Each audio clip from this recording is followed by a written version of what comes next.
राजू चंदेल जी, अभी हमने जैसा कि कल देखा है कश्मीर में 3 भाजपा के कार्यकर्ताओं को जिस तरीके से दिन दहाड़े मारा गया, उस पर आपका क्या कहना है? क्योंकि आप हमेशा से ही कश्मीर पे सक्रिय रहते हैं, कश्मीरों की बातों पे आप चर्चा करते हैं और कश्मीर की ज़्यादा बात आप आवाज़ उठाते हैं। क्या कहना है सर आपका इस मामले में?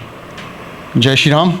मैं बताना चाहता हूं कि कायर पाकिस्तान ने जो ये घिनौना कार्य करा है, हमारे भाजपा के युवा मोर्चा के जो जनरल सेक्रेटरी हैं उमर हज्जन और राशिद और एक और हमारे भाजपा कार्यकर्ता हैं, इन तीनों को कायरतापूर्वक इन पे हमला किया है रात के अंधेरे में।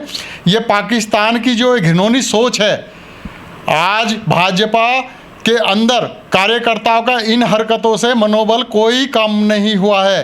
कार्यकर्ताओं के हौसले बुलंद हैं और मैं बता देना चाहता हूं कायर पाकिस्तान को, इस तरह की जो कायराना हरकत कर रहे हैं, इसका जल्द ही इसका मुकम्मल जो है जवाब दिया जाएगा। मेरी सुरक्षा क्षेत्र से जुड़े हुए अधिकारियों से बात हुई है, 48 घंटे के अंदर, अब देख लेना, 48 घंटे के अंदर इन पाकिस्तानी सुअर की मौत मारा जाएगा ढूंढ करके।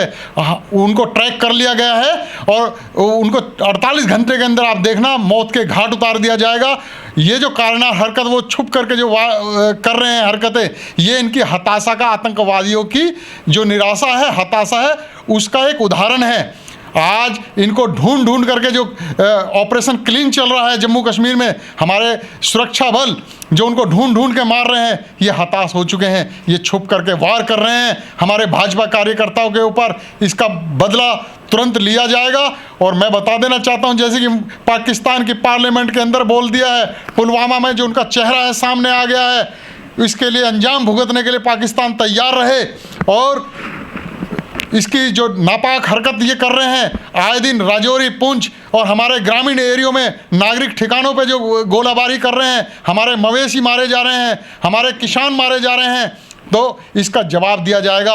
अब सर्जिकल स्ट्राइक नहीं होगी, अब जो है आर पार की लड़ाई होगी, युद्ध होगा, ऐसा भीषण युद्ध होगा कि उसकी नस्लें भी याद रखेंगी। लेकिन राजू चंदेल जी, ये पहली बार ऐसा मामला नहीं हुआ है कि भाजपा कार्यकर्ताओं पे हमला हुआ है। इसको मिला के 7 भाजपा कार्यकर्ताओं पे हमला हो चुका है, उनको मारा जा चुका है। आज मैं आपको बता देना चाहता हूं, कहीं ना कहीं कुछ दाल में काला है।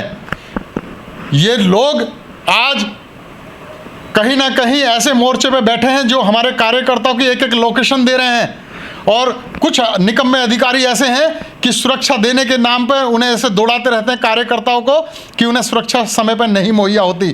तो मैं माननीय केंद्रीय गृह मंत्री से मांग करना चाहता हूं कि ऐसे अधिकारियों को तत्काल बर्खास्त करें या वहां से हटाएं, और अच्छे शिष्टाचारी अधिकारी को, जिसको आवश्यकता है, जिसको हमारे डिस्ट्रिक्ट प्रेसिडेंट या अधिकारी देशभक्तों को सुरक्षा चाहिए, उन्हें तत्काल प्रभाव से सुरक्षा दी जाए। राजू चंदेल जी, क्या लगता है कि एक ही विचारधारा के लोगों का खून बहाया जा रहा है, चाहे वो आरएसएस के कार्यकर्ता हो, चाहे भारतीय जनता पार्टी के कार्यकर्ता हो, चाहे केरल की बात हो, चाहे बंगाल की बात हो, चाहे जम्मू कश्मीर की बात हो, एक ही को टारगेट है, एक ही विचारधारा को टारगेट क्यों?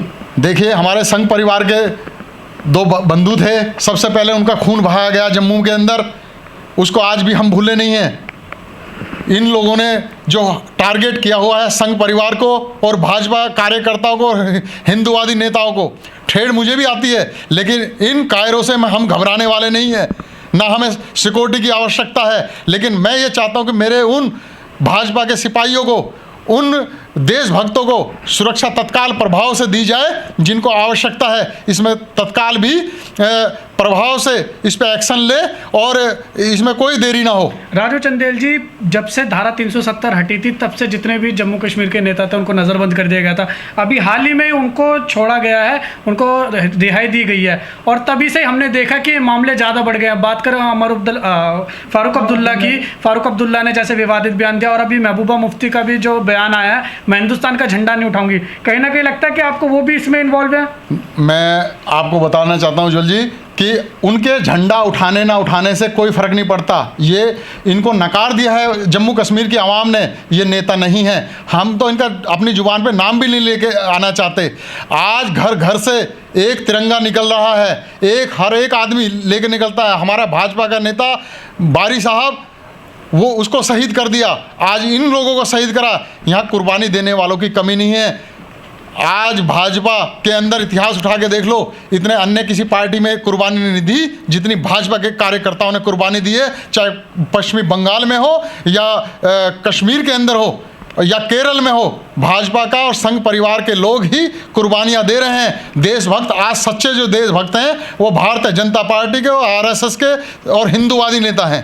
राजू चंदेल जी, आज पिछले हमने देखा बीते जब से 370 हटी है, पूरा का पूरा कश्मीर घाटी जो थी शांत थी, लेकिन जब से अलगाववादी नेताओं को छोड़ा है तब से घाटी में फिर से हलचल बढ़ गई है। क्या कहना है इस पर? देखिए, मैं आपको फिर बताना चाहता हूं कि मेरे एक कर्नल थे मित्र, उनसे डिस्कस चल रहा था। आज कहीं ना कहीं भाजपा का चोला पहन करके कुछ पार्टी में ऐसे बैठ गए हैं, तो मैं मांग करना चाहूँगा रविंद्र रैना जी से कि जितने भी कार्यकर्ता हैं इनका वेरिफिकेशन हो, उनका बैकग्राउंड चेक किया जाए।